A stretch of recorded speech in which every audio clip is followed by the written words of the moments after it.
10 പവനും 10,000 രൂപയും വേണമെന്ന് പറഞ്ഞു എന്നാ പറയുന്നത്. ബ്രോക്കർ പറഞ്ഞിട്ടായിരിക്കും. ഞാൻ 1 രൂപ പോലും ഇവരുടെ കുടുംബത്തിലേക്ക് ബ്രോക്കറിനോടോ പറഞ്ഞിട്ടില്ല. ഞങ്ങൾ വളരെയധികം ദയനീയാവസ്ഥയിൽ കഴിയുന്ന കുടുംബമാണ്. അപ്പൊ ഞങ്ങളെ പോലെ പാടത്ത് മർബത്ത് പണിയെടുക്കുന്ന ഒരു പാവപ്പെട്ട ഒരു പെൺകുട്ടിയാണ് ഞാൻ ആവശ്യപ്പെട്ടത് അയാളോട്.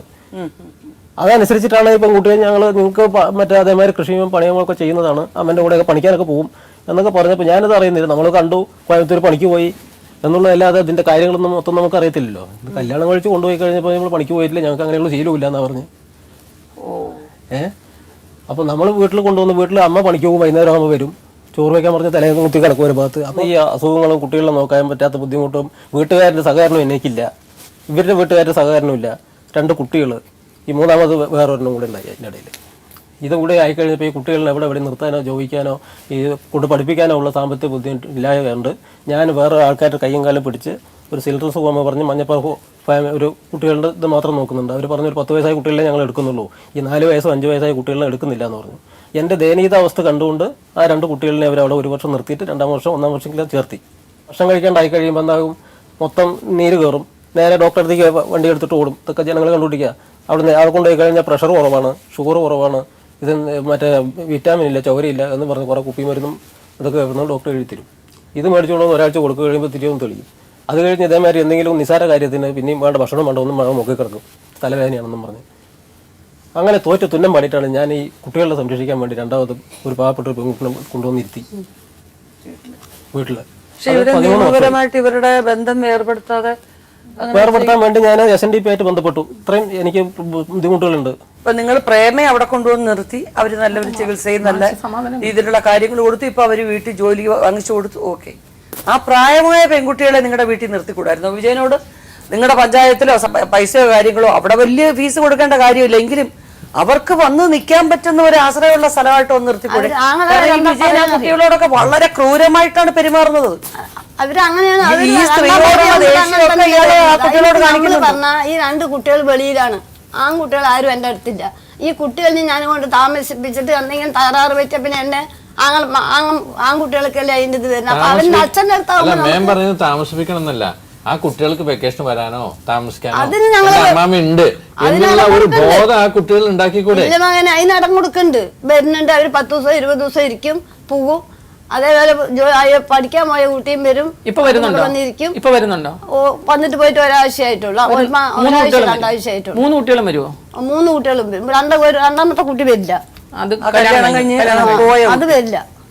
മരുമോ 2ാമത് കല്യാണം കഴിച്ചു അല്ലേ? ഓ, അപ്പൊ ആ കല്യാണം കഴിച്ചത് ഈ കുട്ടികളെ നോക്കാനാന്നാ പറഞ്ഞത്, ശരിയാ? നോക്കാന്ന് പറഞ്ഞ കുട്ടികൾ ഞങ്ങളുടെ അടുത്തായിരുന്നു, അവൻ കൊണ്ടുപോയി.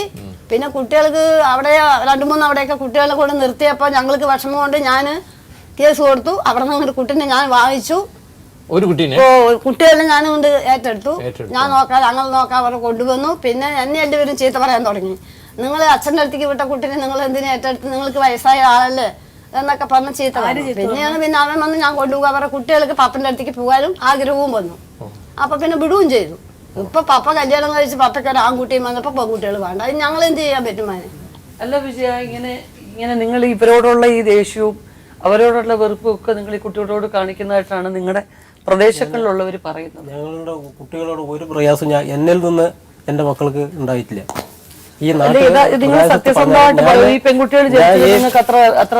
എനിക്ക് ഈ പെൺകുട്ടികൾ ജനിച്ചുകൊണ്ട് ഒരു ദേഷ്യമില്ല. ഈ പെൺകുട്ടികൾ നല്ല രീതിക്ക് കെട്ടിച്ചു കൊടുക്കണമെന്ന ആഗ്രഹത്തോടു കൂടിയാണ് ഈ സ്ഥാപനത്തിലുള്ളവർ കൂടെ എൻ്റെ അടുത്ത് പറഞ്ഞ വിജയ, ഈ കുട്ടികളുടെ ഭാവി ഞാനും കൂടെ സഹായിക്കാം. അവരും എൻ്റെ അടുത്ത് പറഞ്ഞ ഈ കുട്ടികളെ പഠിപ്പിച്ചിട്ട് നമുക്ക് നല്ല രീതിയിൽ ആലോചിച്ച് വരുമ്പോൾ ഞങ്ങളുടെ അടുത്ത് പറയും. നീ ശരിയാണ് മകനെ, ഞാനൊന്ന് പറയട്ടെ. നീ നല്ല രീതിയിൽ പറയും, നോക്കും, കാര്യമൊക്കെ ശരിയാണ്.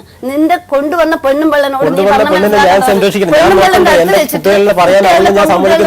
പറയാൻ പാടില്ല.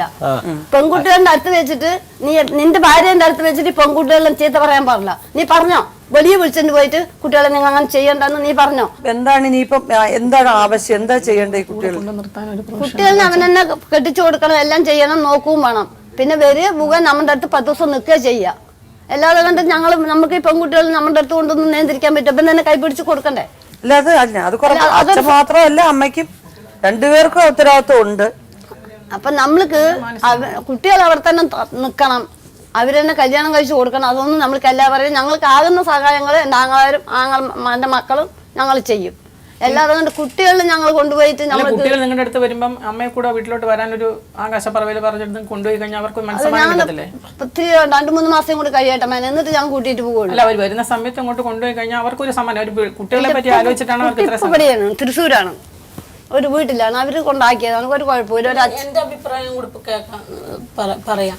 ഞാൻ മറ്റൊരു സ്ത്രീൻ്റെ അടുത്ത് എൻ്റെ മക്കൾ വളരുന്നത് എനിക്ക് ഇഷ്ടമല്ല. എന്ന് വെച്ചാൽ ഞാൻ പ്രസവിച്ച 10 മാസം ചുമന്ന വേദന എനിക്കറിയാം, ഞാൻ അനുഭവിച്ചത്. അതൊരു അമ്മയ്ക്ക് അറിയുള്ളൂ. പക്ഷെ ഇയാൾക്കറിയില്ല. പെൺകുട്ടികളും കൊണ്ട് ഇയാൾക്ക് അവഗണനയാണെന്ന് എല്ലാവർക്കും. ഇയാൾ എൻ്റെ മക്കളോടല്ല, പുറത്തുള്ള മക്കളോടും കൂടി, പുറത്തുള്ള പെണ്ണുങ്ങളെയും കൂടി ഇയാൾ കളിയാക്കുന്ന ആളാണ്. അതിനോടൊക്കെ എനിക്ക് ഇയാളോട് പുച്ഛമാണ്. അതുകൊണ്ട് സ്വന്തം ഒരു മകനെ ഇപ്പോൾ മേഡം അവിടെ അന്വേഷിക്കുമ്പോൾ മേഡം തന്നെ പറയുക, മകനെ വിളിക്കുക, ആ കുട്ടി കട്ടിലേക്ക് കിടക്കുമ്പോൾ എടി എണിക്കടി, ഇത് കണ്ടില്ലേ, ഇത് തിന്നാൻ കിടക്കുകയാണ്, ഒരുത്തി ഓടിപ്പോയി, ഇതിനി ആരുടെ കൂടെ പോകും, നീയൊക്കെ ഞാൻ അടുത്ത കൊല്ലം പശുവിനെ കറക്കാനിരിക്കടി. അങ്ങനെ ഇങ്ങനെ ഒരു അച്ഛന്മാരും മക്കളിനെ പറയാം. എൻ്റെ അച്ഛൻ ഞങ്ങളെ നോക്കി, എൻ്റെ അച്ഛൻ നല്ലപോലെ അടിക്കും, എന്നാൽ എൻ്റെ അച്ഛൻ വേറൊരു സ്ത്രീനെ നോക്കുകയെ. ഞങ്ങൾക്ക് അനുഭവം ഇതിൽ ഒരു വിഷമവും. എൻ്റെ അച്ഛൻ ഞങ്ങൾ എത്ര അടിച്ചാലും ഞങ്ങൾക്കത് കുറച്ച് കഴിയുമ്പോൾ അച്ഛനെ കൊണ്ട് സ്നേഹം. ഈ കുട്ടികളോട് നല്ല രീതിക്ക് നിങ്ങൾ പിള്ളേരോട് വേണ്ടാത്തതിന് നിൽക്കാതെ നല്ല രീതിക്ക് പഠിക്കും. നിങ്ങൾക്കത് 10ാം ക്ലാസ് കഴിഞ്ഞു, ഞാൻ അടുത്തതിന് ക്ലാസ് കിട്ടുമ്പോൾ ഞാൻ ചേർത്ത് പഠിപ്പിക്കാം. പക്ഷെ വിജയൻ നല്ല രീതിയിലെന്ന് പറഞ്ഞിട്ടും ആ രണ്ടാമത്തെ കുട്ടിയെ നിങ്ങൾക്ക് അതിൽ നിന്ന് മാറ്റി നിർത്താൻ ഒരു അച്ഛനായിട്ട് നിങ്ങൾക്ക് കഴിഞ്ഞില്ല. നിങ്ങൾ പറയുന്നത് നിങ്ങൾക്ക് അവിടെ ഒരു ഭാര്യയുണ്ട്, ഒരു കുട്ടിയും കൂടെ ഉള്ള സ്ത്രീയാണ്. ആ സ്ത്രീ വിചാരിച്ചിട്ടും ആ കുട്ടി അതിൽ നിന്ന് മാറ്റാൻ കഴിഞ്ഞില്ല. പരമാവധി അപ്പൊ നിങ്ങൾ മനസ്സിലാക്കുക നിങ്ങളുടെ പോരായ്മ. വളർന്നു വരുമ്പം പെൺകുഞ്ഞുങ്ങൾക്ക് അമ്മ കൂട്ടുകാരിയായിട്ട് കൂടെ ഉണ്ടാവണം. അപ്പൊ നിങ്ങളൊരു കാര്യം ചെയ്യൂ, ഈ കുഞ്ഞുങ്ങളെ അവിടെ നിർത്തിയാൽ നിങ്ങൾ പഠിക്കാൻ ഇപ്പൊ നിങ്ങൾ ചെയ്യുന്ന പോലെയുള്ള കാര്യങ്ങൾ ചെയ്യൂ. ആ അമ്മയുടെ വീട്ടിൽ നിൽക്കട്ടെ, അതിന് വേണ്ടുന്ന കാര്യങ്ങൾ, പഠിക്കാൻ വേണ്ടുന്ന കാര്യങ്ങൾ ചെയ്യും. പിന്നെ ഭാവിയിൽ ഇവരിപ്പൊ ജോലി ചെയ്തിട്ട് ശമ്പളവും കാര്യങ്ങളും കൊണ്ട് ഒരു വാടക വീട് അവരെടുക്കാനുള്ള ഒരു സംവിധാനം ഉണ്ടാവും. അപ്പൊ കുഞ്ഞുങ്ങളുടെ കാര്യത്തിൽ അങ്ങനെ വാടക വീട് എടുത്തിട്ട് നമുക്ക് വാടക കൊടുക്കാനുള്ള സാമ്പത്തികമില്ല. ഇപ്പം 3 ലക്ഷം രൂപ കടമാണ്. ഒരു വീട് EMS ഭവന പദ്ധതിയിൽ ഒരു വീട് കിട്ടിയിട്ട് അത് പണി പൂർത്തിയാക്കാണ്ട് കിടക്കണം. ബാങ്ക് ലോൺ എടുത്തിട്ട് ജപ്തി ചെയ്യാൻ വേണ്ടി വീട് ഇപ്പം നിൽക്കുക. ഇല്ല, നിങ്ങളിപ്പോ ഞങ്ങളുടെ എല്ലാ ആദ്യം മുതലേ നിങ്ങൾ ഈ പ്രാരബ്ധങ്ങൾ പറയുന്നതല്ലാതെ ഈ പ്രാരബ്ധങ്ങൾ ഇടയ്ക്ക് നിങ്ങൾക്ക് പുതിയൊരു ആളിനെ കൊണ്ടുവരാനും അവരുമായിട്ടുള്ള ഒരു കുടുംബം പടുത്തുയർത്താനും ഒക്കെ നിങ്ങളുടെ സാമ്പത്തികം ഉണ്ടായിരുന്നു. നിങ്ങൾക്കുണ്ടായ 3 പെൺകുഞ്ഞുങ്ങൾ, ആ കുഞ്ഞുങ്ങളുടെ ഭാവിക്ക് വേണ്ടി മാസം എന്ത് ചെയ്യാൻ പറ്റും എന്ന് ചോദിക്കുമ്പോൾ മാത്രം നിങ്ങൾ ഇത് ആവർത്തിച്ച് എന്തേലും ഇതില്ല ഇതല്ല കുട്ടികൾക്ക് കൊടുക്കണ്ടല്ലോ 1000 രൂപ വെച്ച് ആ കുട്ടിക്ക് ആ കാര്യമാണ് ഞാൻ ചോദിച്ചത്. അത് ആകുന്ന കാര്യങ്ങൾ ചെയ്യാം. പക്ഷെ നിങ്ങളുടെ അവിടെ ആ സ്ത്രീയുടെ കൂടെ നിൽക്കുമ്പോൾ മാനസികമായിട്ട് ആ കുട്ടികൾക്ക് ബുദ്ധിമുട്ടാണെന്ന് ആ കുട്ടികളോട് പറഞ്ഞിരിക്കുന്നു അല്ലെ, അത് വിഷമം പറഞ്ഞിരിക്കുന്നു. അതിന്റെ പേരിൽ ആ കുട്ടികളെ നിങ്ങൾ വെറുക്കരുത്. കാരണം ഇതാണ് കാര്യം. അവനവന്റെ അമ്മയോ അവനവന്റെ അമ്മയോ പറയുന്ന പോലെ അല്ലല്ലോ ഇതിൽ പുതിയ സ്ത്രീയാണെന്നുള്ളൊരു വിഷമം. അപ്പൊ അവരങ്ങനെ നിന്നോട്ടെ. പക്ഷെ ഒരു 2-3 മാസം കഴിഞ്ഞ് കൊണ്ടുവരാന്ന് പറഞ്ഞു അവരെ. ഒരു വാടക വീട് തൊട്ടടുത്ത് അവരെടുത്തോളും. ഞാൻ അവിടെ നിന്ന് എടുക്കാം മേഡം. അല്ലാതെ നിങ്ങളുടെ സാമ്പത്തികം എന്ന് പറയുന്നത് നിങ്ങൾക്ക് തിരിച്ചു തന്നു 25,000 രൂപ അയാൾ പറഞ്ഞു. പിന്നെ നിങ്ങളുടെ മക്കളെ സംരക്ഷിക്കുന്നതിന്റെ കാര്യത്തെ കുറിച്ച് പാനൽ പറയും നിയമപരമായിട്ട് അതിനെന്താണ് കാര്യം എന്നുള്ളത്. തൽക്കാലം നടപ്പുള്ള കാര്യമാണ് പറയുന്നത്. ഇപ്പൊ എന്താ വെച്ചാൽ അതിനെ പഠിപ്പിക്കുന്ന കാര്യത്തിന് സ്കൂളിൽ കോളേജിൽ ചേർക്കുകയും മാസം 2,500 ഇദ്ദേഹവും 2,500 അച്ഛനും വെച്ചിട്ടാണ് 5,000 രൂപ ഫീസ് മാസം അടച്ചുകൊണ്ടിരിക്കുന്നത്. നേരത്തെ പറഞ്ഞു കഴിഞ്ഞു വിജയ് അല്ലേ. 2 കുട്ടികൾ പഠിക്കുന്നുണ്ട് അല്ലേ. ഭാര്യന്റെ ആവശ്യങ്ങൾ ഇയാൾ നടത്തിയിട്ടുണ്ടോ ഇതുവരെ? അല്ലെ, ഭാര്യയുടെ ആവശ്യം അത് നിയമപരമായിട്ട് നിങ്ങൾ ബന്ധം ഏർപ്പെടുത്തുമ്പോൾ കുടുംബ കോടതി നിങ്ങൾക്ക് അതിന്റെ കാര്യങ്ങളൊക്കെ പറഞ്ഞു തരും. എന്താണ് അതിന്റെ നിയമം എന്നുള്ളത് പറയും. ഞാൻ ഈ കുഞ്ഞുങ്ങളെ എത്രയും പെട്ടെന്ന് അവർക്ക് സന്തോഷമുള്ള ഒരു സ്ഥലത്തോട്ട് ചേർക്കണമെന്നുള്ളത് മാത്രമാണ് പറയുന്നത്. പിന്നെ കുഞ്ഞുങ്ങൾ പ്രസവിച്ചു പോകുമ്പോൾ കൊടുത്ത സ്വർണം ഇയാളുടെ കയ്യില്ല. വിഷുവിന് കൈനീട്ടം കൊടുത്തത് ഇയാളുടെ കയ്യിൽ. പ്രസവിച്ച് വരുന്ന സമയത്ത് വളരെയധികം ദയനീയാവസ്ഥയിൽ എൻ്റെ പൈസ കൊടുത്ത ആ കുട്ടിക്ക് സ്വർണം വാങ്ങിച്ചിട്ടുണ്ട് വന്നത്. ഞാൻ എൻ്റെ മാനം നേടാൻ വേണ്ടി, എൻ്റെ നാട്ടുകാരുടെ മുമ്പിൽ മാനം നേടാൻ വേണ്ടി ഞാൻ പൈസ കൊടുത്തിട്ട് ആ കുട്ടിക്ക് സ്വർണം മേടിച്ച് ഈ പെണ്ണിനെ ഞാൻ പ്രസവം വിളിച്ചുകൊണ്ട് പോയതാണ്. എന്ത് സ്വർണം മേടിച്ചു? ഏത് കടയിൽ നിന്നാ? മകൾക്ക് പൈസ ഞാൻ തന്നിട്ടില്ല മക്കളെ. എനിക്ക് ഈ ഭാര്യയും മക്കളും വേണം പറഞ്ഞിട്ട് ഞാൻ വിളിച്ചോണ്ട് പോയതാ എൻ്റെ നാട്ടുകാരുടെ നാണം കെടാതിരിക്കാൻ. അതാ പറഞ്ഞ് ദൈവം എന്നെ ശിക്ഷിക്കും. ഞാൻ ചെയ്തതിന് എന്നെ അങ്ങനെ ദ്രോഹിച്ചു കഴിഞ്ഞാൽ ദൈവം എന്നെ ശിക്ഷിക്കും. അത്രയും ഞാൻ ഈ നാളുകാരുടെ മുമ്പിൽ, എൻ്റെ വീട്ടുകാരുടെ മുമ്പിൽ ഞാൻ നാണം കെടാതിരിക്കാൻ വേണ്ടി ഞാൻ ഈ അമ്മേൻ്റെ അടുത്ത് പൈസ ഞാൻ കൊടുത്ത് ആ കുട്ടിക്ക് സ്വർണം വാങ്ങിച്ചിട്ട് ഞാൻ എൻ്റെ വീട്ടിലേക്ക് കൊണ്ടുപോയത്. എന്റെ 5,000 ഉറുപ്പ്യ തന്നിട്ടുണ്ടായിരുന്നു. അതുകൊണ്ട് ഞാൻ കൂട്ടി ചേർത്തി അന്ന് അയച്ചു വിട്ടു. അതെന്താ കാരണം കേട്ടോ, അന്ന് ഞാൻ കല്ല് വീണിട്ട് പിന്നെ പാതയിൽ വെടിപൊട്ടി കല്ല് വീണിട്ട് കൈ കേട് വന്നിട്ട് ഞാൻ ഇരിക്കുകയായിരുന്നു. അങ്ങനെ ഇരിക്കുന്ന സമയത്ത് ഈ പിള്ളേരൊന്നും അപ്പം വരുമാനം ആയിട്ടില്ല. ആ മക്കൾക്ക് വരുമാനമൊന്നും ആയിട്ടില്ല. 18 വയസ്സാകുമ്പോൾ കൊടുത്താൽ ഇപ്പം 45 വയസ്സായി. ആ സമയത്ത് എനിക്കന്ന് പറ്റാണ്ട് വന്നു. അപ്പോൾ ഇവർ പെറ്റയക്കണം പറഞ്ഞു. അപ്പോൾ അവർ 5000 രൂപ തന്നത് ശരി തന്നെയാണ്. അത് തന്നു. അത് അതിൽ കൂടെ കുറച്ചും കൂടി കൂട്ടി ഞങ്ങൾ പെറ്റയച്ചു. ആദ്യം അത് കൊടുത്ത് പെറ്റയച്ചു. പിന്നെ രണ്ടാം പ്രാവശ്യം ഒരു കൊല്ലം കഴിയുമ്പോഴേക്ക് താഴെയും പറ്റു. അത് കഴിഞ്ഞിട്ട് അപ്പോഴേക്ക് എന്നെ വേണ്ടാന്നുള്ള രീതികളായി കഴിഞ്ഞു. നിങ്ങൾക്കറിയാം ഈ പ്രശ്നങ്ങളെല്ലാം അവരുടെ വീട്ടില് അവർക്ക് താമസിപ്പിക്കാൻ വയ്യാതെ അവരെ ഒരു അനാഥാലയത്തിൽ കൊണ്ടുവന്ന് ആക്കിയിരിക്കുകയാണ്. അവർക്ക് പോകാനിടമില്ലാത്തൊരു സ്ത്രീയായിട്ട് നിൽക്കുകയാണ്. മക്കള് വേറെ വഴിക്ക്, അവര് വേറെ വഴിക്ക്. കുടുംബം നഷ്ടപ്പെട്ട ഒരു സ്ത്രീ എന്നുള്ളൊരു ദയവ് നിങ്ങൾക്ക് ഇതുവരെ ഉണ്ടായിട്ടുണ്ടോ വിജയ? എന്തെങ്കിലും രീതിയിൽ അവർക്ക് താമസിക്കാനുള്ള സൗകര്യം അവർ എന്നാ മാന്യനായ ഒരു വ്യക്തിയാണെന്നുണ്ടെങ്കിൽ, നിങ്ങൾ അത്രയും കഷ്ടപ്പെട്ട് പടുത്തുയർത്തിയ ഒരു കുടുംബജീവിതത്തിനെ പറ്റി പറയുന്നുണ്ടല്ലോ, പോട്ടെ. ഒരു മനുഷ്യന്റെ മുമ്പിൽ നമ്മുടെ മനസ്സിലൊരു നീതിയുണ്ട്. ആ പോട്ടെന്നാ ബാക്കിതാ പകുതി വെച്ചോ, അതിൽ ഷെഡ് കെട്ടുവോ, എന്ത് ചെയ്യോ, അങ്ങനെ ചെയ്യാറുന്നല്ലോ. അവരെന്തെങ്കിലും ചെയ്യട്ടെ. അതിൽ നിന്ന് പറ്റുന്നത് അവരുടെ മക്കൾക്ക് അവരും കൊടുക്കട്ടെ. അവരെന്തെങ്കിലും കൃഷി ചെയ്യുമോ, എന്തെങ്കിലും അവര് സമാധാനമായിട്ടിരിക്കുമല്ലോ. അതാണ് ചെയ്യേണ്ടത് മറ്റുള്ളവരുടെ മുമ്പില്. അപ്പൊ അങ്ങനെ ചെയ്യുക വിജയ. അതിന്റെ പകുതി അവർക്കങ്ങ് കൊടുത്തിട്ട്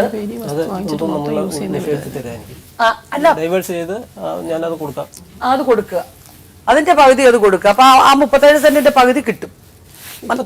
അല്ല, എൻ്റെ ചേട്ടൻ പറഞ്ഞിട്ടുണ്ട്, എന്താന്ന് വെച്ചാൽ നീ ധൈര്യമായിട്ട് പൊക്കോ, അവിടെ തീരുമാനം എന്താന്ന് പറഞ്ഞാൽ അവൻ വിളിച്ച് പറയും. അല്ല, ഇപ്പൊ പറയുന്നല്ലോ പാതി തരാന്ന് പറയുന്നില്ല.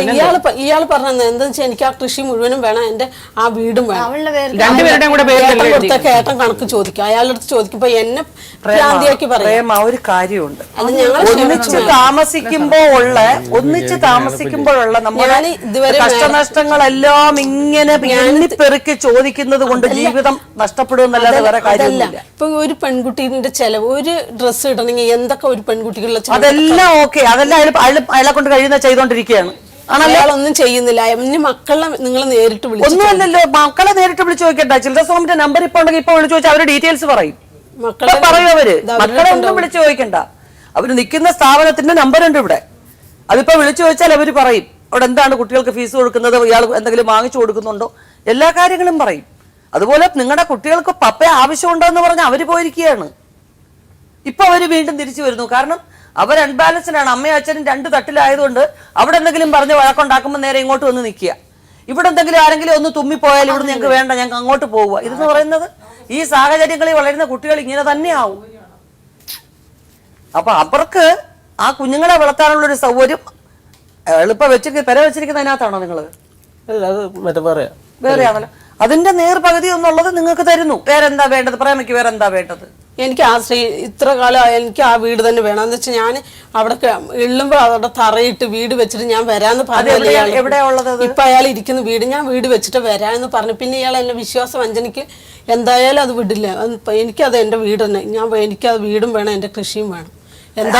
ഞങ്ങള് ഒരു കാര്യം ഞങ്ങള് 3 മക്കളും കൂടി ആത്മഹത്യ ചെയ്യാം. അയാൾ ജയിച്ചോട്ടെ, അത്രയുള്ളൂ. ഇനി ഞങ്ങൾ വീട് വെച്ചിരിക്കുന്നത് എവിടെയാണ്? ലോകത്തിലെല്ലാവരും TV ചാനൽ എല്ലാവരും കാണുന്നല്ലേ ഇതേപോലെ എത്രയോ ആത്മഹത്യ ചെയ്യാന്നൊക്കെ അതെല്ലാം നേരത്തെ ചെയ്യാവുന്ന കാര്യങ്ങളാണ്. നമ്മളിവിടെ രണ്ടുപേരുടെയും പേരിലാണ് ഇരിക്കുന്നത്. പറഞ്ഞതുകൊണ്ട് ഞാൻ കാണില്ലല്ലോ. എന്റെ ഇവിടെ പറയില്ലേ, ഉറപ്പല്ലേ തരുന്നത്. പോലീസ് സ്റ്റേഷനിൽ കൊണ്ട് തരാന്ന് പറഞ്ഞിട്ട് ഇയാൾ മുങ്ങിയ ആളാ. അത് അന്നത്തെ കാര്യം. ഇവിടെ ഇതിന്റെ മുമ്പിൽ ഒപ്പിട്ട് അത് മുങ്ങാനൊന്നും പറ്റില്ല. സർക്കാർ ഒരു വീട് തന്നിട്ട് ആ വീട് കയറ്റാൻ പറഞ്ഞില്ലാണ്ട് ഞാൻ ലോൺ വെച്ചിട്ട് ഇപ്പൊ വീട് പൂർത്തിയായിട്ടില്ല. അപ്പോഴും ഭാഗികമായിട്ട് നനയാണ്ട് കിടക്കണേ ഉള്ളൂ. ആ സ്ഥലം മേടിക്കാൻ ആരാ കാശ്? സ്ഥലം മേടിക്കാൻ എന്റെ കാശാണ്. ബോംബെയിലെ മകൻ എന്റെ ഏട്ടൻ തന്നില്ലേ? എവിടുന്ന്? നിങ്ങളുടെ ഏട്ടൻ എത്ര രൂപ കൊടുത്തു? ഏട്ടൻ പറഞ്ഞല്ലോ കൊടുത്തിട്ടുണ്ടെന്ന്. എത്ര കൊടുത്തു? എനിക്കറിയില്ല, അവൻ പറയാൻ. അല്ല, ഒന്നും അറിയാതെ നിങ്ങൾ ഇങ്ങനെ കൊടുത്തു എന്ന് പറയുന്നത് എത്ര എമൗണ്ട് ഇയാൾ പറഞ്ഞപ്പോ ഞാൻ പറഞ്ഞു. ഇയാൾ വിചാരിക്കും ഞാൻ ഒറ്റയ്ക്കാണെന്നാണ്. ഒരു പെണ്ണാണ്, 3 പെൺകുട്ടികളാന്ന് പറഞ്ഞിട്ട് ഒരു ആൺകുട്ടിക്ക് വേണ്ടിയിട്ടാണ് പറഞ്ഞാൽ അനാഥാലയത്തിൽ നിന്ന് എത്രയോ കുട്ടികളുണ്ട് എടുത്ത് വളർത്തും. പക്ഷെ ഒരു കാര്യം, നിങ്ങൾക്ക് ആൺകുട്ടിക്ക് വേണ്ടി എന്നെ പീഡിപ്പിച്ചതിന് എന്ത് ദൈവത്തിന്റെ കോടതിയിൽ മാപ്പില്ല. മരിച്ചു പോയാൽ അവിടെ ഉണ്ടാവും. നിങ്ങളിപ്പോ പഞ്ചായത്തിൽ നിന്ന് കിട്ടിയത് വെച്ചിട്ട് ലോൺ എടുത്ത് ചെയ്താണെന്ന് പറയുന്നു. ഞാനല്ല, അയാളെ ചെയ്തത്. ഞാനിവിടെ എന്റെ വീട്ടിലല്ലേ. അതാ ഞാൻ പറഞ്ഞ അയാൾ അങ്ങനെ ചെയ്ത വീടാണ്. കയറി കിടക്കാൻ അതേ ഉള്ളൂ. ഇപ്പൊ അയാൾ തറവാട്ടിൽ വീടില്ലേ? തറവാട്ടിൽ വേറെ അനിയന്മാരൊക്കെ ഇല്ലേ? എന്റെ തറവാട്ടിൽ മറ്റുള്ളൊരു സ്ത്രീക്കൊക്കെ അവൻ നന്നാക്കിയല്ല ആയിക്കോട്ടെ. ദൈവം ഉണ്ടെങ്കിൽ എനിക്കുള്ള നീതി എന്തായാലും ദൈവം കണ്ടോളൂ. അല്ല, ഇപ്പൊ നിങ്ങൾക്ക് ഇതിൽ തന്നൊരു സെറ്റിൽമെന്റ് എന്നുള്ള രീതിയിൽ പറയല്ലേ, ആദ്യം നിങ്ങൾക്ക് തരാന്നല്ലേ പറയുന്നത്? ഇപ്പൊ ആദ്യം അന്നുകൊണ്ടൊന്നും പറ്റില്ലല്ലോ. എനിക്ക് എന്റെ സ്വർണം തന്നാൽ മതി, അന്ന് കൊടുത്ത സ്വർണം എനിക്കിപ്പോ തന്നാൽ മതി, ആ സ്വർണം തന്നെ തന്നാൽ മതി. പരിഹാരം ചെയ്യും. നോക്കൂ വിജയൻ, ഒരു കാര്യം പറയട്ടെ.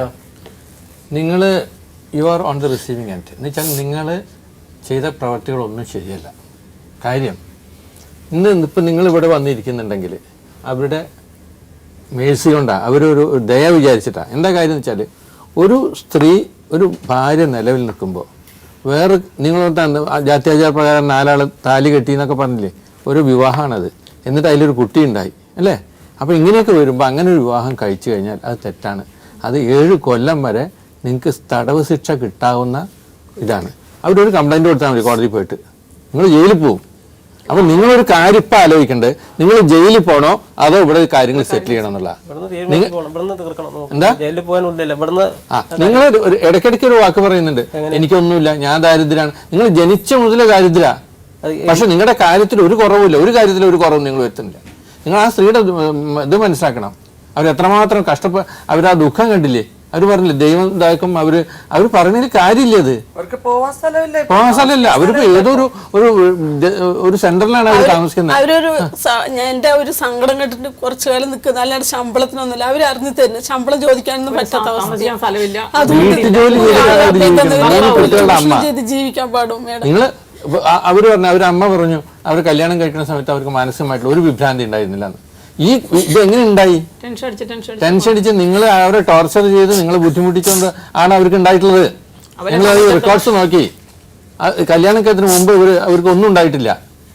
1992 സ്റ്റാർട്ട് ചെയ്യുന്നത്. അത് നിങ്ങളുടെ വിവാഹം 92 വിവാഹം 7 വർഷം കഴിഞ്ഞിട്ടാണ്.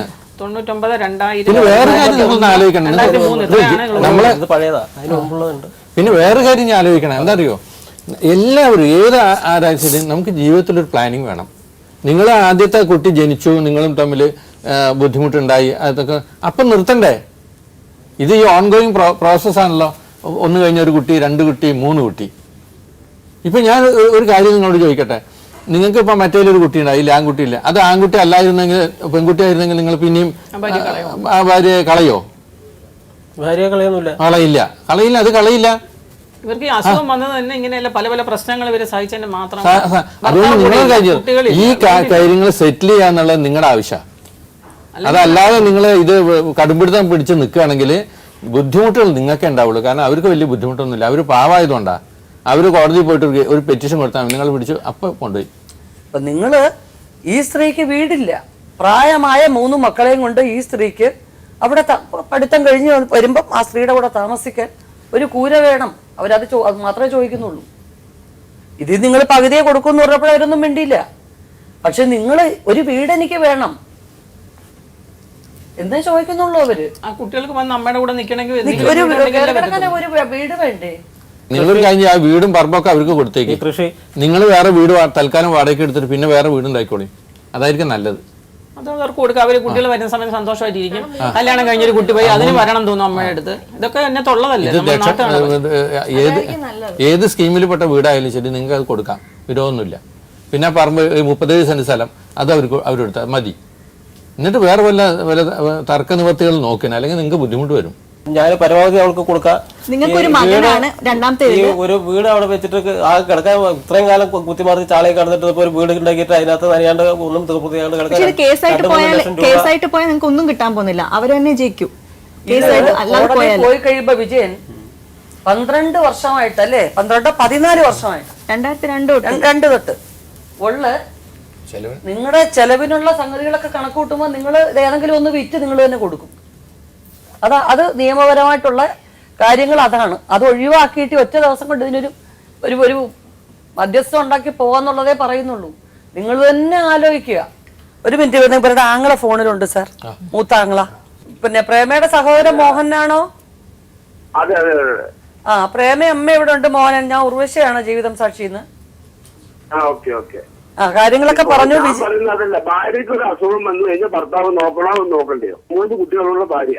അതെ, അയാൾ തന്നെ നോക്കണം. ഇപ്പൊ മാത്രമാണ് ഇയാള് എന്താണ് പറയാ, ആ ഹോസ്റ്റലിൽ ഈ കുട്ടികളെ വാശി പിടിച്ചിട്ട് ഹോസ്റ്റലിൽ നിൽക്കില്ല എന്ന് പറഞ്ഞതുകൊണ്ട് അവിടെ പോയതുകൊണ്ട് എന്നിട്ട് ആ കുട്ടികൾക്ക് സമാധാനമില്ല. ഇത്രയുള്ള സിമ്പിൾ കാര്യങ്ങള്. അവരുടെ സ്വത്ത് കാര്യങ്ങൾ ഉള്ളത് അവരുടെ പേരിലേക്ക് എഴുതി കൊടുക്കുക, ആ 3 കുട്ടികളുടെ പേരിലേക്ക് എഴുതി കൊടുക്കുക, ഇവൻ വേറെ കാര്യങ്ങൾ നോക്കുക, അത്രേ ഉള്ളൂ. അല്ലാതെ ആ പെണ്ണ് അവിടെ ആ കൊച്ചുമായിട്ട് താമസിക്കാൻ പറ്റില്ല, അത്ര തന്നെ. ഇയാളിപ്പോ ഈ വെച്ച വീടുണ്ടല്ലോ, ഇപ്പൊ താമസിക്കുന്ന വീട്. മാഡം, ഞാൻ ആ താമസിക്കുന്ന വീടില് ബാംഗ്ലൂരിൽ ഞാൻ കൂലിപ്പണി ചെയ്ത് എടുത്തിട്ടാണ് ഞാൻ ആ പൈസ അയച്ചു കൊടുത്തത്. അതാ ചോദിക്കേണ്ടത്, അതാ ചോദിക്കേണ്ടത്. ഞാൻ ഒരു ഫാക്ടറിയിൽ ജോലിക്കാരനാണ്. ഞാൻ 10-20 കൊല്ലം കൊണ്ട് ഇതിന്റെ കാര്യങ്ങളൊക്കെ നോക്കിയിട്ട് ഞാൻ ജീവിക്കുന്നത് ആളാണ്. മനസ്സിലായില്ലേ? അപ്പൊ അതുകൊണ്ടൊന്നും പ്രശ്നമൊന്നുമില്ല. അതിപ്പോ അവനറിയാം, അവപ്പൊ വളരെ കള്ളത്തരം പറയായിരിക്കും. അവൻ പറയുന്നത് വാടും കുറിച്ചോ നുണയെ പറയുള്ളൂ അവൻ. എന്തായാലും ശരി മോഹൻ, താങ്ക് യു. എത്ര തന്നു നിങ്ങൾ പറയണം? 10 രൂപ തന്നു. അത് ഞാൻ കൊടുത്ത കാശാണ് തിരിച്ചു തന്നത്.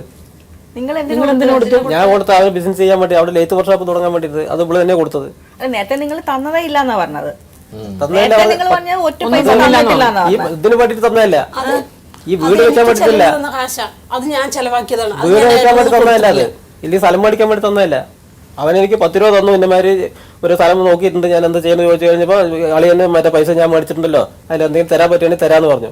അല്ലാണ്ട് ഈ സ്ഥലം മേടിക്കുമ്പോഴൊന്നും തന്നില്ല. അവർക്കിപ്പം ആ വീട്ടില് ലോൺ എടുത്ത് വെച്ചിരിക്കുന്ന ഒരു വീട്ടില് താങ്കളെ കല്യാണം കഴിച്ച് അവരുടെ കുടുംബവും കാര്യങ്ങളൊക്കെ ആയിട്ട് നിൽക്കുന്നിടത്ത് ഒരു ബാധ്യതയായിട്ട് ഏറ്റെടുക്കാനുള്ള ഒരു ഭയം കൊണ്ടാണ്. കാരണം നിങ്ങൾ വളരെ നല്ല രീതിയിൽ ജീവിക്കുന്നു. അപ്പൊ പിന്നെ അത് എടുക്കേണ്ട ആവശ്യം എന്താ? അല്ലെങ്കിൽ അവര് ആ കുട്ടികളെ 3 പേരെയും ഞാൻ വളർത്തിക്കോളാന്ന് പറഞ്ഞ് കൊണ്ടുപോയ ഒരു അമ്മയാണ് അല്ലേ? അവര് വലിയ ഉദ്യോഗസ്ഥയൊന്നും അല്ല, അവർക്ക് പെൻഷനും കാര്യങ്ങളൊന്നും ഉള്ള സ്ത്രീയല്ല.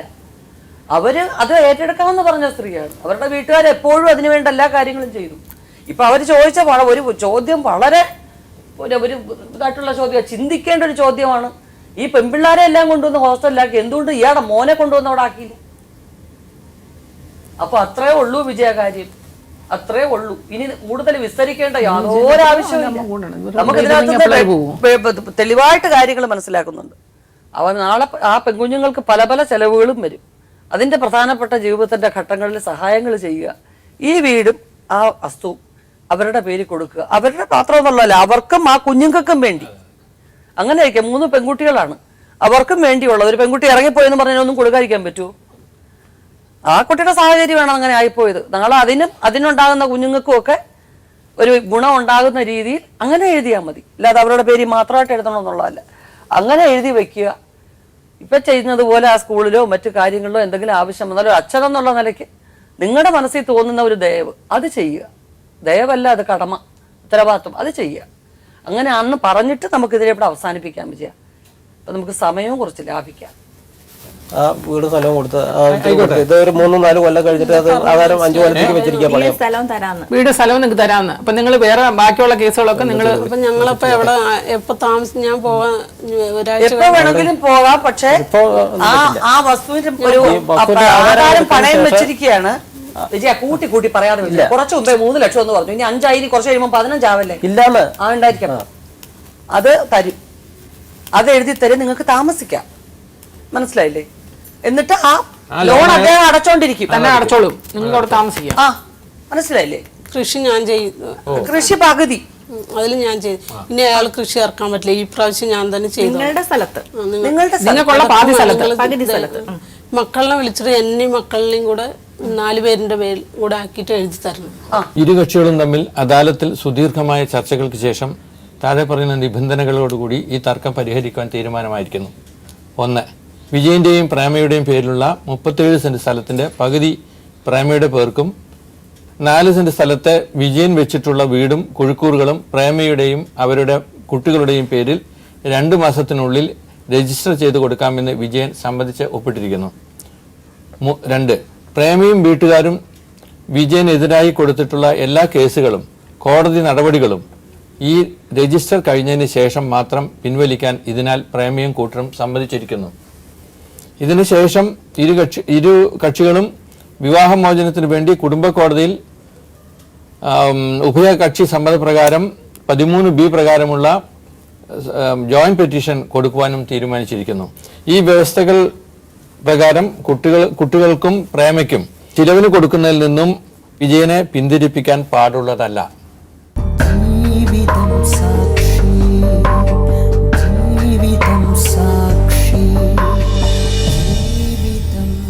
ഇത് പൂർണ്ണമായൊരു തൃപ്തിയോടുകൂടിയല്ല ഞങ്ങൾ ചെയ്യുന്നത്. കാരണം ഈ ഭാര്യയും ഭർത്താവും ഒന്നിക്കാൻ ഞങ്ങൾക്ക് കഴിഞ്ഞിട്ടില്ല.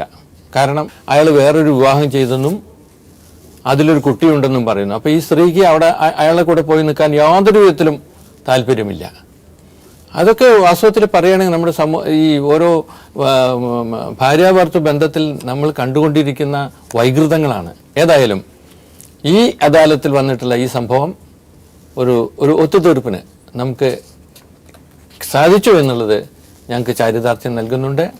ഇത് ഒരുപക്ഷെ ആ കുട്ടികളുടെ ജീവിതത്തിൽ പുതിയ ഒരു ഉണർവ്, ഒരു പ്രകാശം പരത്താൻ സഹായിക്കുമെന്ന് ഞങ്ങൾ വിശ്വസിക്കുന്നു. രണ്ടുപേരുടെ കൂടെ പ്രശ്നങ്ങൾ ഇവിടെ പരിഹരിച്ച് രണ്ടുപേർക്കും ഒരു തീരുമാനത്തിലെത്തി രണ്ടുപേരും സമ്മതത്തോടു കൂടി ഒപ്പുവെച്ച രേഖകളിവിടെ ഹാജരാക്കിയിട്ടുണ്ട്. അതും പ്രകാരം എല്ലാ കാര്യങ്ങളും 2 മാസത്തിനകം എല്ലാം സെറ്റിൽമെൻ്റ് ആക്കാമെന്നാണ് വിജയൻ സമ്മതിച്ചിട്ടുള്ളത്. ഈ രീതിയിൽ നിങ്ങൾക്ക് ഇഷ്ടമുള്ള രീതിയിൽ ഒരു തീരുമാനം ഉണ്ടാക്കാൻ പറ്റിയതിൽ നമുക്ക് വളരെ സന്തോഷമുണ്ട്. പൂർണ്ണമായിട്ടും ഞാൻ വിജയനെ കുറ്റം പറയുകയല്ല, എന്നാലും പ്രേമയുടെ അസുഖവും നിങ്ങളുടെ ജീവിതത്തിൻ്റെ പ്രശ്നങ്ങളും എല്ലാം കൂടെ ചേർന്നായിരിക്കും നിങ്ങൾക്ക് ചില തീരുമാനങ്ങൾ വേണ്ടി വന്നത്, കൈക്കൊള്ളേണ്ടി വന്നത്. അപ്പോൾ ഇനി ഇതുവരെ നിങ്ങൾ ആ കുട്ടികളെ സ്നേഹിച്ചോ ഇല്ലയോ എന്ന് നിങ്ങൾ ആലോചിച്ച് നോക്കുക. ഇപ്പോൾ പ്രേമയ്ക്ക് വിട്ടുകൊടുക്കുകയാണ്, സ്വത്തൊക്കെ വിട്ടുകൊടുത്താലും ഒരു അച്ഛനെന്ന നിലയ്ക്ക് നിങ്ങൾക്ക് കൊടുക്കാവുന്ന ഒരു മാനസികമായ പിന്തുണ അല്ലെങ്കിൽ മാനസികമായ സ്നേഹം ആ കുട്ടികൾ അർഹിക്കുന്നുണ്ട്. നിങ്ങളത് കൊടുക്കുക തന്നെ വേണം. കാരണം പെൺകുട്ടികൾ എന്ന് പറയുന്നത് ശാപമല്ല ശരിക്കും. അത് മനസ്സിലാവാൻ കുറേ കൂടെ കാലം കഴിയുമ്പോൾ നിങ്ങൾക്കത് മനസ്സിലാവും. പ്രേമ അതുപോലെ തന്നെ പ്രേമയ്ക്ക് വേറെ മാനസിക പ്രശ്നമൊന്നുമല്ല ഞാൻ പറയുന്നത്. ചെറിയ നമുക്ക് ദേഹത്തിന് അസുഖം വരത്തില്ലേ, അതുപോലെ പ്രഷർ ഷുഗറൊക്കെ വരുന്ന പോലെ ചെറിയ മനസ്സിന് ചെറിയ താളം തെറ്റുകൾ ഉണ്ട്. അത് ഡോക്ടർ സർട്ടിഫൈ ചെയ്തത് നമ്മൾ കണ്ടതാണ്. അത് നമ്മളിപ്പോൾ പനി വന്നാലും പ്രഷർ വന്നാലും മരുന്ന് കഴിച്ചല്ലേ മാറത്തുള്ളൂ അല്ലേ? അതിൽ നാണക്കേടുണ്ടോ? ആശുപത്രി പോകുന്ന നാണക്കേടുണ്ടോ? ഇല്ലല്ലോ. അതുപോലെ തന്നെ ഉള്ളു ഇതും. ഇത് ചെയ്തില്ല എന്നുണ്ടെങ്കിൽ ഇപ്പം പ്രേമയ്ക്ക് വലിയ കുഴപ്പമൊന്നുമില്ലാതെ ഇങ്ങനെ പോകുന്നില്ലേ, ഈ ബാലൻസിങ് തെറ്റിപ്പോവും. അത് ചെയ്യണം. അതിപ്പോൾ അമ്മ തരുമ്പോൾ കഴിക്കില്ല, ദേഷ്യം, അല്ലെങ്കിൽ ഇളയാങ്ങൾക്ക് വേറെ കുടുംബമുണ്ട്, അവർക്ക് ഭാര്യയുണ്ടെന്ന് പ്രേമനല്ല പറയുന്നത്. അപ്പം അത് പ്രേമയുടെ ഉത്തരവാദിത്വം. ഇങ്ങനെ നമ്മൾ ഇപ്പം അസുഖം വരുമ്പോൾ നമ്മൾ സ്വന്തമായിട്ട് ഡോക്ടറിൻ്റെ അടുത്ത് പോയി മരുന്ന് വാങ്ങിച്ച് കഴിക്കില്ലേ? വീട്ടിൽ ആരും ഇല്ലെങ്കിൽ നമുക്ക് ദേഹത്തിന് ഭയങ്കര ക്ഷീണം വരും, നമ്മൾ എന്ത് ചെയ്യും? ഡോക്ടറിൻ്റെ അടുത്ത് പോയി മരുന്ന് വാങ്ങിച്ച് കഴിക്കും. അതുപോലെ തന്നെ ഇതും നമുക്ക് കാണാൻ പറ്റണം. ഇത് കഴിച്ചില്ല എന്നുണ്ടെങ്കിൽ പ്രേമയ്ക്ക് ഇപ്പോൾ നേടിയെടുക്കാൻ പറ്റിയതൊന്നും കയ്യിൽ നിൽക്കാൻ അത് മുന്നോട്ട് കൊണ്ടുപോകാൻ പറ്റത്തില്ല. ഇത് ഞാൻ പറയുന്നത് വളരെ സീരിയസ് ആയിട്ട് തന്നെ എടുക്കണം. മരുന്ന് പ്രോപ്പറായിട്ട് കഴിക്കണം, ജോലി ചെയ്യാൻ പറ്റുന്നിടത്തോളം ചെയ്യുക, കുട്ടികളായിട്ട് സന്തോഷത്തോടെ കഴിയുക കേട്ടോ. അവർക്ക് ഇതുവരെ ഒന്നും കൊടുക്കാൻ പറ്റിയിട്ടില്ല പ്രേമയുടെ സ്നേഹം. ഇനി അത് അവർക്കൊരു സ്ട്രോങ് അമ്മയായിട്ട് പിന്നിൽ നിന്ന് കൊടുക്കാൻ പറ്റണം. സ്നേഹം നഷ്ടപ്പെട്ട് കഴിയുമ്പോൾ പിന്നെ പണവും വസ്തുക്കളും ആഭരണങ്ങളും മാത്രയാവും ജീവിതത്തിലെ കണക്ക് പറച്ചില്, വേറൊന്നുമില്ല അതിനകത്ത്. നീ എന്നെ ആദ്യത്തെ ദിവസം ഇത്രയും സ്നേഹിച്ചിരുന്നില്ലേ, ഞാൻ നിന്നെ ഇത്രയും സ്നേഹിച്ചിരുന്നില്ലേ എന്ന് ഇവിടെ വരുന്ന ആരെങ്കിലും പറയുന്നുണ്ടോ എന്ന് ഞാൻ നോക്കുന്നുണ്ട്. ആരും പറയുന്നില്ല. ഞാൻ എത്രയോ മാത്രം ഇങ്ങനെ സ്നേഹിച്ചില്ലേ, അങ്ങനെ അത്രയോ മാത്രം അങ്ങനെ സ്നേഹിച്ചില്ല, അങ്ങനെ ഒരു കണക്കേ ഇല്ലല്ലോ. ഇത്ര പവൻ തന്നു, അത്ര പവൻ തന്നു, ഇത്ര പറ നെല്ല് തന്നു. അപ്പോൾ എന്തായാലും കുറേ നേരം കൊണ്ടുള്ള ഈ വസ്തുക്കളെക്കുറിച്ചും ഇതിനെക്കുറിച്ചും ഒക്കെയുള്ള ചർച്ചകൾ, ആഭരണത്തെക്കുറിച്ചും ഒക്കെയുള്ള ചർച്ചയുടെയും തർക്കത്തിൻ്റെയും ഒടുവിൽ വിജയനും പ്രേമയും രണ്ടുപേരും ചേർന്ന് സമ്മതിച്ച ചില കാര്യങ്ങൾ അതിവിടെ പാനൽ തീർപ്പാക്കുകയാണ്. നിങ്ങൾ കേട്ട് കാണും. വിജയൻ സമ്മതിച്ചു അവർക്ക് താമസിക്കാൻ ഇപ്പോൾ അയാൾ താമസിക്കുന്ന വീടും പിന്നെ രണ്ടുപേരുടെയും പേരിലുള്ള കുറച്ച് വസ്തുക്കളിൽ പകുതി അവർക്കും പകുതി അയാൾക്കുമായിട്ട് അങ്ങനെ വീതിക്കാം എന്നുള്ളൊരു തീരുമാനത്തിലെത്തിയിരിക്കുകയാണ്. വിജയൻ്റെ നാട്ടുകാരും നല്ലവരായിട്ടുള്ളവർ, ഇത് ഒരു മധ്യസ്ഥരായിട്ട് നിൽക്കുന്നവരും ഒക്കെ ഇതിൻ്റെ വേണ്ട കാര്യങ്ങൾ ഇനി അങ്ങോട്ടുള്ളതിൽ ഇടപെടുമെന്ന് തന്നെ ഞങ്ങൾ വിശ്വസിക്കുന്നു. വീണ്ടും കാണാൻ ജീവിത സാക്ഷിയിലൂടെ. നമസ്കാരം.